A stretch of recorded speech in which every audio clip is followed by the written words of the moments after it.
begin by imagining the duality of life, that we are either alive or we are dead. Air is neither.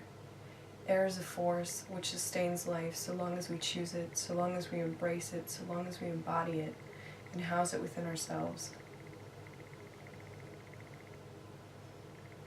Air is a force which demands little of us. It takes a place in our body, in our lungs. It creates a vacuum that demands its presence. We cannot deny it. We cannot deny then the duality it presents us. Without it we will die, and with it we live. Only too much is equally dangerous, is not enough.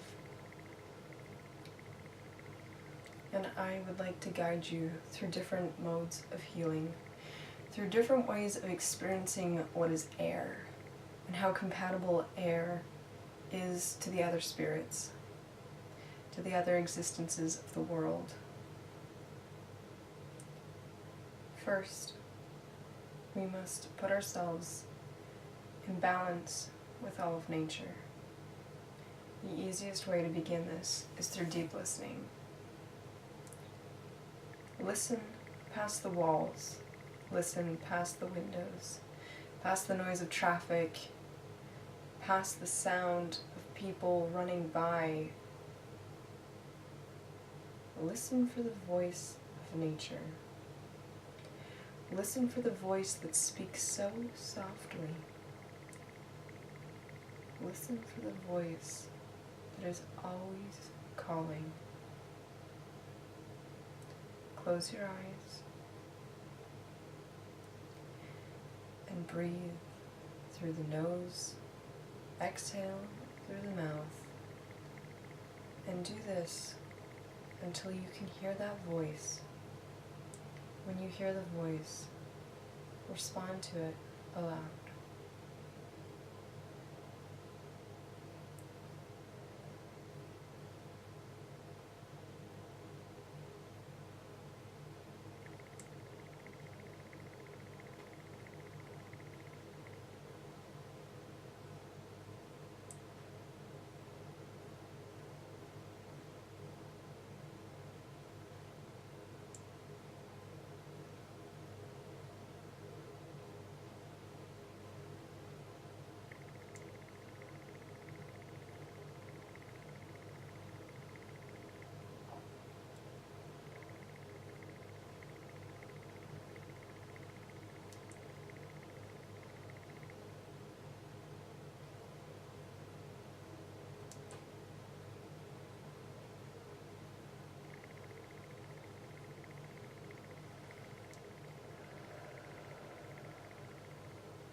They say in the beginning there was the Word. They say in the beginning that God spoke and the earth was created. What if there was no God that did this? What if what was speaking was the whisper of wind, the heightened speed of air causing the earth to come into existence? what if it created this? Not alone, but with others. But what if it did this?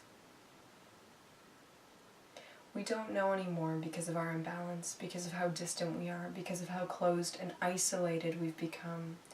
And yet, air reminds us gently with every breath. It speaks.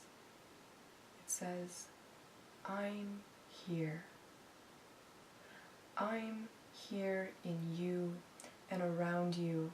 I sustain your life and ask for nothing. Air is the most compatible force. Air is the most compatible force because it gives us an ability to experience other things, other breath, other emotions, other feelings. When we speak, our word does not create anything that doesn't already exist. Air communicates it. When we breathe in and we breathe out and we speak into the world, we're giving only what air has given us, and it's pushed out and it creates and it breathes, and it's the inspiration that allows us to do this. Breathe in and breathe out through the mouth. It makes a sound. Even when we don't speak, there is the whisper of the exhalation. There is the whisper of expression. It comes out. It is external. It is our existence. Air is the most compatible because it is not jealous.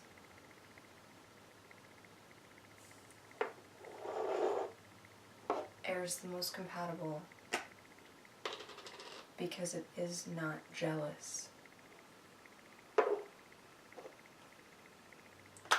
Air is the most compatible because it is not jealous. Air is the most compatible because it is not jealous.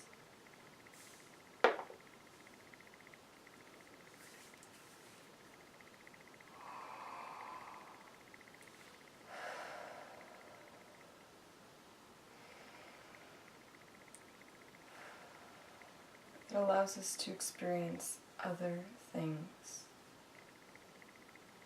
other smells and scents which remind us that we are not alone, that there are other beings.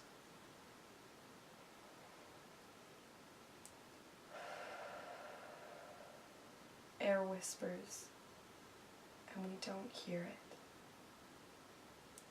The voice of air speaks through us, and we don't claim it. When we speak on behalf of nature, we don't speak at all. We allow it to be destroyed and polluted. Air demands nothing except a place in our bodies. And when we fill it with poison, we are killing ourselves. And when we kill ourselves, we restore balance to nature. When we kill ourselves, we allow all other things to exist. We were given a place. We were allowed a place. Air spoke through our lungs and said, I'm here.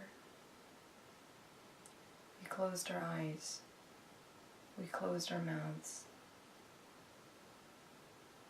We stopped our bodies. The second exercise is to hold your breath.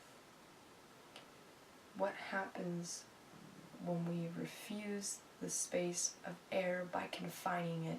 When you confine poisoned air in your lungs, what happens? Breathe in through the nose.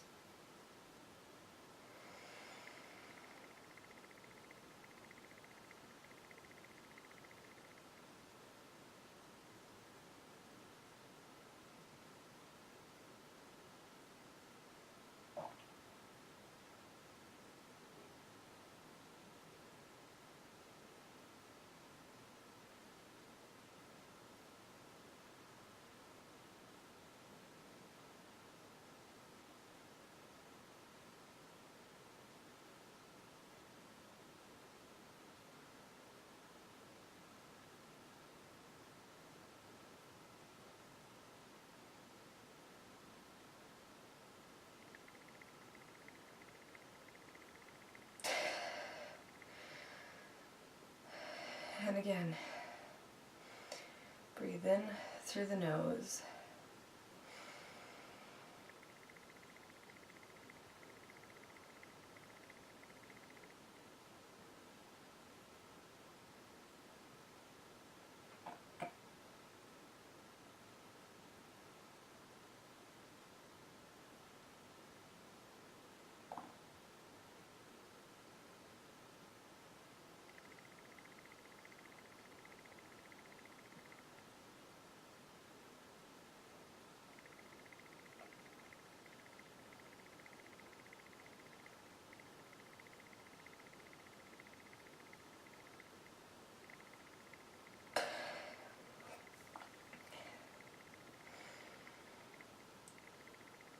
When we withhold air, we retain its poison. When we retain air, its poison lives within us. The poison we have put out, we ingest it ourselves and it goes into the blood. Our lungs are connected directly to our blood. The air that reaches them then floods into them, and our entire body is filled with what we put out into the world. Air demands nothing but a space that allows it to teach us, and to be with us, and to help us. And when we poison air, we poison ourselves, and we sustain the imbalance. In holding our breath, we experience digesting our poison. Remember air as a force. Remember air as a force of life. The third exercise is hyperventilating. To invite air over and over and over and over and over and over into the body. What is that? What does that do if we are constantly taking in and pushing out and taking in and pushing out and taking in and pushing out and taking in and pushing out? Breathe in through the nose and out through the mouth. For when we do this, we allow air to speak and say, I am here.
Air demands a space. Air demands a small space to teach us, and when we allow it to teach us, when we allow it in, it can be dangerous. We aren't used to it. What air does when we force it quickly through the body is it takes away heat and it takes away water. It dries out our lungs, and it forces the heat from our bodies. Air is not a danger when we treat it correctly, when we sustain a balance, a rhythm to life. But it's dizzying when we take it in and force it out, when we don't allow it time to exist within the body. It's dizzying and it's dangerous, and it will cause us to stop. Doing it long enough and you will faint. Air is the most compatible. Air is the least jealous. Air demands only a small space in our lungs to teach us, to be with us.